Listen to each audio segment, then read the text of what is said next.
men uchaman. 1 2 3 Sardor Salimjonov shu adasi bilan o'ynagan erkasi.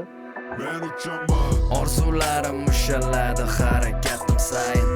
O'zimga ishonchim yo'qotmadim maqsaddayin. Bir qadam yaqinroq, rejaga to'la varroq.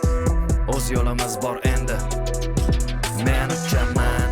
Oilamizda mediada ketgan odamlar yo'q. Kichkina joydan katta orzuni qiladigan, o'sha hali ham yoshligidagi orzularini amalga oshirishga harakat qilayotgan bola va hozirgi harakatlarning hammasi hozir odamlarga kichkina bo'lsa ham xursandchilik ulash. Endi biz oddiy oiladamiz. Tan olish kerak. Uyga boraman Toshkentdan o'qishdan uyga. Akam tegirmonda ishlardilar. Un chiqaradigan joy. Og'ir mehnat qilyaptilar. Birinchi kartina. Men Toshkentdaman, o'qiyapman, kelyapman. Toshkentda o'qish qiyin emas edi u payt. Uyga boraman. Birinchi kartina akam rosa zo'r qilib ishlayaptilar. Chunki mahallamiz bosh. Birinchi kelsam akam yoniga kirardim. Zo'r qilib ishlayaptilar. Uyga kirganimda endi uyimizda sharoitimiz zo'r bo'lmaganda. Sharoitimiz ham zo'r bo'lmagan. Adamni hovlida ishlayotganlari, chunki bu jonim kasal bo'lganlardan 7 yil bitta o'sha yerda mehnat qilganlar, adamdan boshqa hech kimni aniqmasdilar. Bitta odam qolsa yo'dirdilar, faqat adam. Ya'ni adam uyi boshi, pul topishlari kerak oila uchun, lekin 7 yil faqat uyda bu jonim uchun qolishlari bizani moddiy taraflama juda ham yomon holga olib borganda bu narsa. Oyim davlatchida banchida ishlardilar, oila juda ham kam. Ketdi akamni kartinkasi, keyin adamni uyda ishlayotganlari. Uyimizda sharoit yaxshi emasligi umuman. Oyim shu past oyligiga ishlab, uzoqdan peshkom kelib, yana sharoiti yo'q uyda bizaga qo'llagancha ovqat qilib berishlari. Yana bitta kartina. Bu narsani tushunish uchun odam ozgina ulg'ayish kerak. Bu narsani meni maktabim bitirmasimdan oldin bo'lgan, ko'zimdan o'tgan. Va aytganman, Sardor sen oilani o'zgartiradigan odam. Akam aytganlar, Sardor men o'zim orzumdan kechdim sen uchun. Chunki men hozir boksga borishim kerak. Borsam tirikchiligim qiladi. Shuning uchun orzuyim senga Sardor, harakat qilishing kerak. Degan gaplar, o'sha kartinalar hammasi bitta haftada bo'lgan. Ya'ni 7 kun davomida. Men keldim, o'shani ko'ryapman, o'shaning ichida yashayapman. Akamning gaplarini eshityapman va Toshkentga qaytganimdan keyingi bo'lgan harakatim umuman boshqacha bo'lgan. Shuning uchun hayotimni o'zgartiradigan voqealik 7 kun davomida uydagi kartinkalarni boshqa rakursda ko'rishim hozir qilayotgan har bir ishimga hozirgacha ta'sir qiladi. Ayolim ham bilmaydi bu narsani, qancha biz doim bilamiz. Men lekin tez yig'lab turaman, faqat bitta o'zim. Yig'lash ham turi bor. Qiynalganingizdan, xursandchiligingizdan yoki siz hech kim xursand bo'lib ketganingizdan. Men ko'proq xursand bo'lganimda yig'layman. Lekin xafa bo'lib qiynalgandan yig'laganim ochig'i esimda yo'q. Bilmadim, adam har doim nimadir o'rtacha prinyat qil, bu normal holat. Nima bo'lsa, prinyat qil, bo'lib o'shanga harakat qil deganlar. Shuning uchun qiyin vaziyatda yig'lash bo'lmagan. Oxirgi maza qilib yig'laganim mashinada ketyapman, o'zim mashinamda. Bitta zo'r narsa aytib bering. Mana shu doim intervyuda aytib beraman derdim. 8 yildan beri Toshkentdaman. Uyga qatnayman, vodiyga. Endi 8 yilda bir oyda 2 marta borib kelasiz yoki 4 marta borib kelasiz yoki 6 oyda 1 marta borib kelasiz. Har safar qaytganimda, o'sha kelganimdan beri har safar qaytganimda yo qarzim bor, yo o'qishim yaxshi emas, yo hozir borsam uyga даже ikkita non ham ko'tara olmayapman, olib bora olmayapman. Har doim qaytishim mana shunaqa bo'lganda. Bir marta qaytyapman, adamga mashina olganmiz, akam bilan. Bir marta qaytyapman, yana nimadir olganmiz. Bir marta qaytyapman, uy remont qilib bo'ldik. Bir marta qaytyapman, to'yimiz bo'lyapti. Va eng og'ir maza qilib yig'lab yuraman, bitta o'zim ketaman, masalan, o'sha payt eng oxirgi yig'laganim, nimaga buni olib keldim? Oxirgi marta ketayotganimda nimalar bilan ketyapman endi uyga men. Demak, 4 soatlik yo'l ketyapman. Shu miyam bitta tepdi-da. Maza qilib yig'lab oldim keyin. Nimalar bilan ketyapman? Hozir adamga borib nimalar beraman endi? Va oyim meni ko'rib qanchalik xursand kutib oladilar va qanaqa uyda kutib oladilar. Shu hammasini ko'rib, bilib, Allohga shukr deb yig'lab ketganim esimda va bu eng oxirgisi bo'lgan.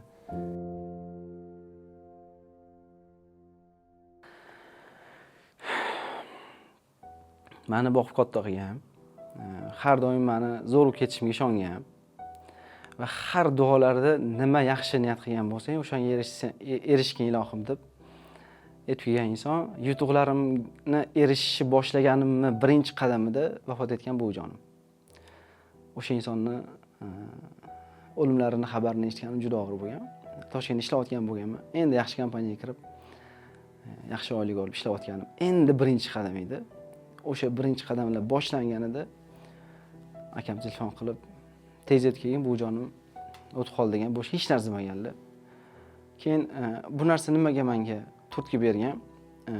Boyagi og'ir sharoitda yashayotgan oilamni qaysidir ma'noda yaxshilash uchun harakat qilayotgan Sardorni 2x bo'lgan. Chunki og'ir sharoitda yashayotgan bo'lsa, xo'p, bu yaxshi bo'lgani uchun senda vaqt bor degani emas.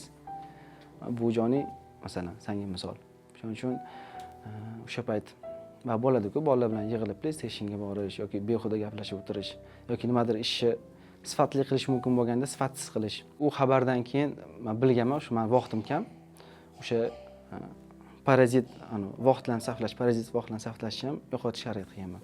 Shuning uchun men uchun hozir ham bittada esimga kelgan narsa shu xabar bo'lgan.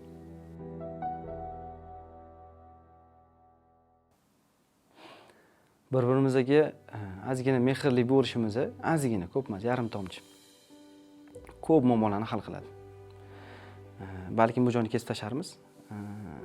Politikamizga to'g'ri kelmaydigan gaplarni ishlatib, ko'proq odamlarni ishga solsam bo'ladigan yo'llar bor. Masalan, qonunga yo'l qo'ymaydi.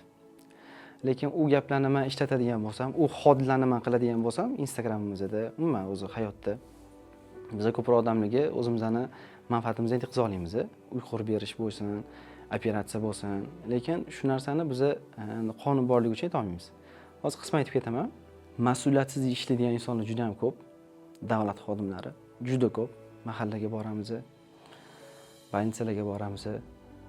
O'zbekistondagi ishonavering 90% hozir kichkinalarni operatsiya qilinishining sababi shu doktorlarni ilmsizligi, ularning qilgan xatosi uchun.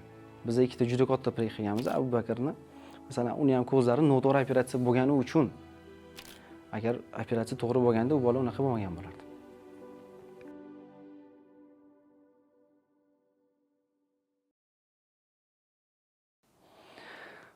Ketdimi sanash?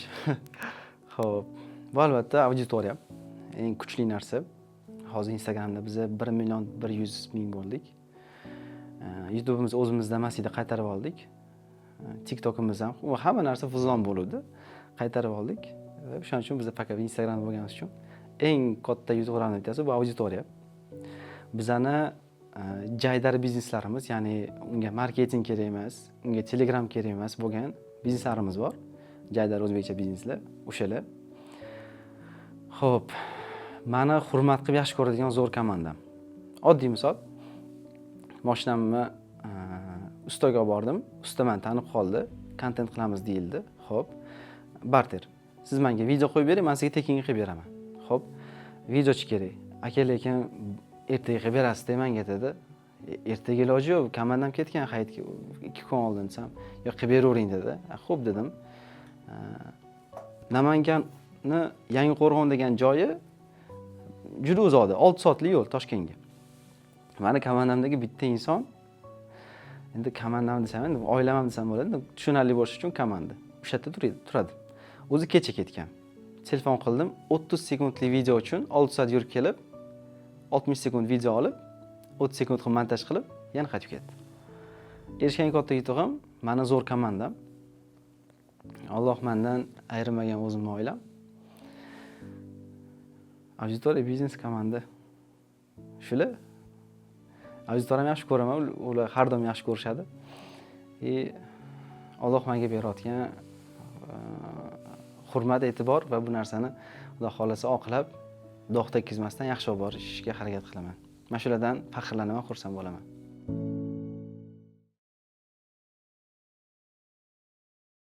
Biz akam bilan yoshligimizdan nima biznes ochgan bo'lsak ham akam bilan, shu loyihani boshlanishi ham akam bilan, faqat ular hech qachon videoga chiqmaganlar. Ismlari Bobur. Xo'p, akam menga aytgan shu gaplari, chunki u narsani komandamdagilar voy zo'r uddaladik deydi. O'zini ham qo'shadi. Uydagilarim uddalading sen, biz bolamizsan degan ma'noda. Lekin kimdir chetdan kelib mujik yorvorning deyishlari bu mani akam. Va bu narsa ota-onamizga qilgan har qanaqa yaxshiligimdan keyin aytiladigan gap. Ada, men moshina sizga, oyijon, men bu kuxnya sizga. Biz oyim shu uyda yashaydilar, lekin kuxnyani ko'rsatmaganmiz-da. O'sha chiroyli bo'lishi uchun. Keyin kuxnyani chiroyli qilib bezatib, hamma mebellarni qo'ygandan keyin oyijon, men kuxnya sizga deganimda. Endi bizda anu katta hali покупкаlar, katta narsalar bo'lgani yo'q. Masalan, oyimni Turkiyaga olib borib keldim o'zim bilan. Har bitta o'sha jarayon bo'lganda Turkiyaga chattashasam, akam hamma videoni ko'rib, emotsiyani yashirdiradilar rosa. Ko'rib bilaman, что uni yig'lab yozyaptilar menga. Ukam gap yo'q lekin 60 sekund video tashladim, ko'rib bo'ldilar. 60 sekund pauza, keyin ukam молодец lekin xursandman deb yozishlarini bilaman, что uni yig'lab yozganlar yoki xursand bo'lib. Mana shu narsa. Har bitta jarayondagi muvaffaqiyat va har doim akamga aytadigan mujik uddaladi degan gaplar.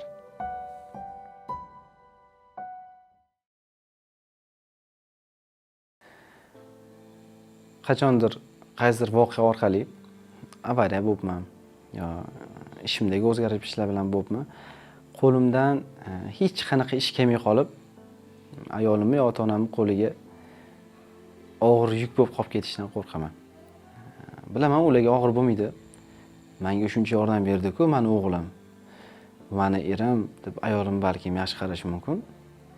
Lekin qaysi ma'noda ularga yuk bo'lganimni o'zim sezaman ichimdan. Va mana shu narsaga tushib qolmaslikdan Allohdan so'rayman, tushmasam yaxshi deb o'ylayman. Balkim tushsam menga yaxshidir. Balkim tushsam qaysi gunohlarim kaforat bo'lar. Lekin men qo'rqadigan narsa shu. Hamma inson kabi men ham o'ylayman, hali qiladigan ishlarim ko'p deb. Masalan, hamma o'ylaydi-ku, hali qiladigan ishim ko'p deb. Masalan, Farhod aka bizga oddiy misol. Biza ko'p odam o'xshatadi ham, harakating, gap so'zing deb. Yaqin insonlarim ham aytadi. Komandadagi aytadi, komanda tutishing o'xshaydi, gap yo'q deb. Masalan, Farhodning ham qiladigan ishlari hali ko'p edi-da. Qo'ygan planlari, masalan, O'zbekiston nomer 1 bo'laman deb harakat qilardi. Qisman bo'ldi, lekin u yog'iga ham harakati bor edi. Menda ham xuddi shunaqa shu qiladigan ishlarim ko'p deb o'ylayman, lekin qaysi joyga kelib agar yaqin insonlarimni og'ir vaziyatga tushirib qo'yadigan ish qilib qo'yishdan qo'rqaman.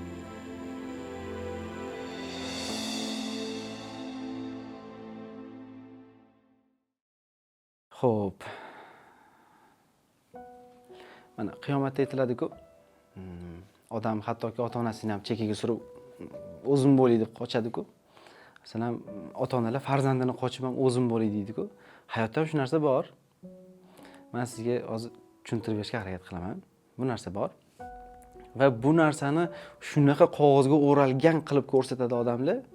Shaxsiy men shunaqa ko'rsatamanki, unaqa bo'lmasa kerak deb o'ylab oladi hamma.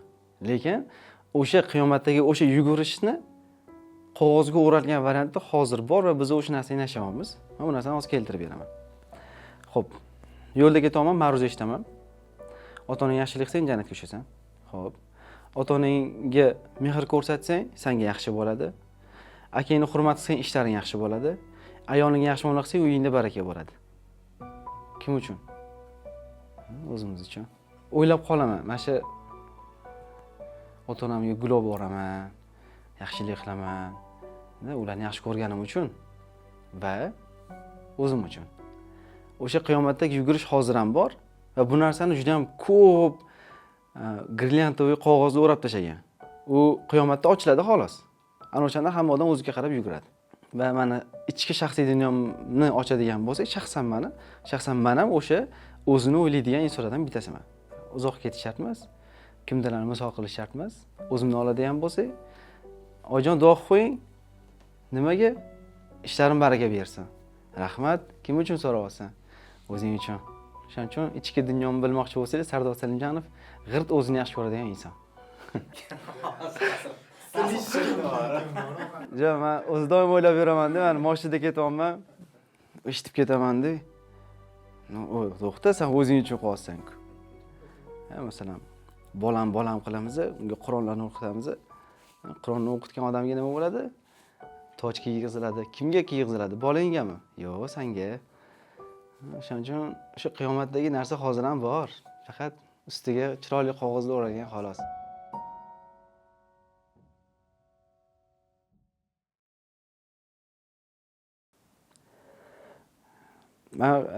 Men bilaman. Bu qiyinchilikni har bitta erkak kishi mana shu boshidan o'tkazadi. Shukrini oxiri bor.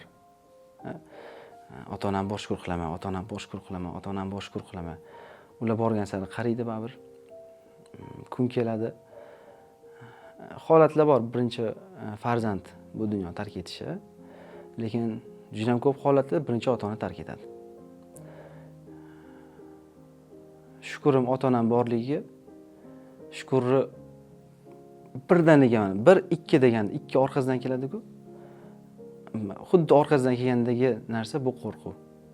Mana shu shukrim qachondir tugab qolmasligi uchun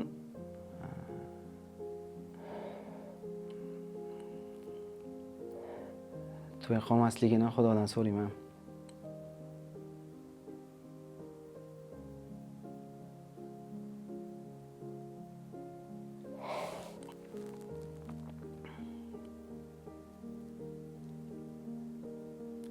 Chunki qachondir tugab qoladi-da. Xudoga shukr ota-onam bor deya olmaysiz-da.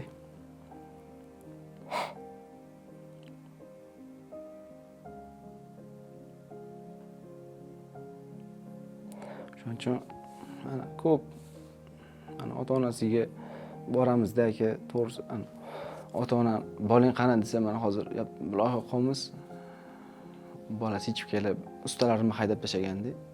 Onasiga qilib beramiz-ku. O'shalarni ko'rsam ona-ku, qani o'sha menga bersa, sharoitni.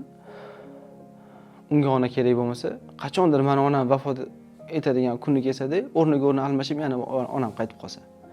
Babi sen onaga qadriga yetmayapsan-ku deb aytsam o'sha payt. Shuning uchun shukr qiladigan tochkan bu ota-onam orqasidan sirazi keladigan narsa ularni qachondir yo'qotishimdan qo'rqishim. Shuning uchun shukrni ko'proq qiladigan narsa ular hayotligi. Aka, oyog'im bo'lmaydimi? Ota-onam bo'lsa hajab, ota-onam bor-ku, boshimni silavodi deysiz-da. Pulga shukr qilish, mansabga shukr qilish, mashinaga u shukrlarni hech qanaqa o'rni yo'q. Men uchun ota-onamni borligiga shukr qilishimdan. Shuning uchun o'shalar.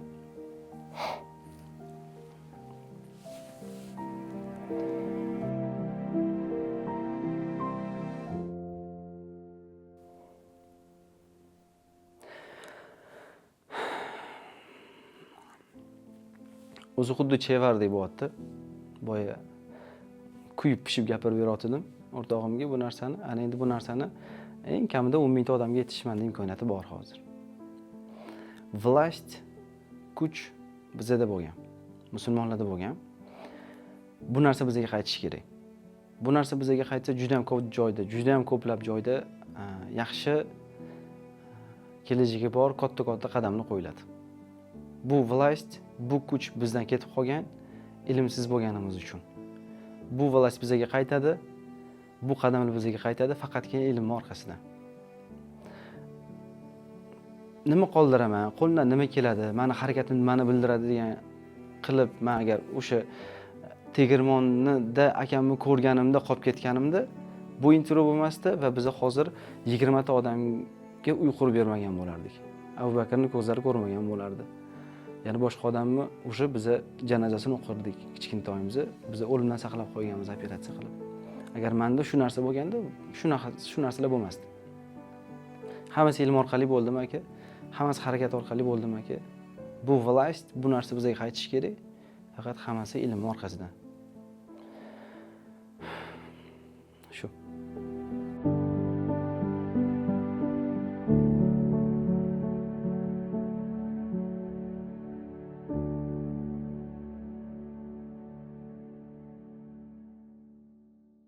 Men bu narsani qaysidir kuni shu kunga yetib kelsam, boshqacha emotsiyada aytsam kerak. Qanaqa emotsiyada aytaman? Kim bo'laman o'sha payt dirdim-da. Ada qarang, siz o'g'lingiz kim bo'ldi? Faxrlansanglar, xursand bo'lsanglar, mendan rozi bo'lsanglar, Bu men uchun eng katta baxt. Va bu narsani qachondir men faqat sizlarga to'g'ri bilan to'g'ri turib emas. Men shunaqa aytayki, siz uni boshqa odamdan eshitgandek bo'ling dedim. Menimcha bu format ham xuddi shu gapimga to'g'ri keladi. Adajon, onajon, men sizlarni juda yaxshi ko'raman. Mendan rozi bo'lsanglar, mendan xursand bo'lsanglar, mana shu narsalar uchun, mana shu kichkina emotsiyalar uchun men harakat qilaman va bu kichkina emotsiyalar men uchun juda ham katta yutuq. Men sizlarni yaxshi ko'raman.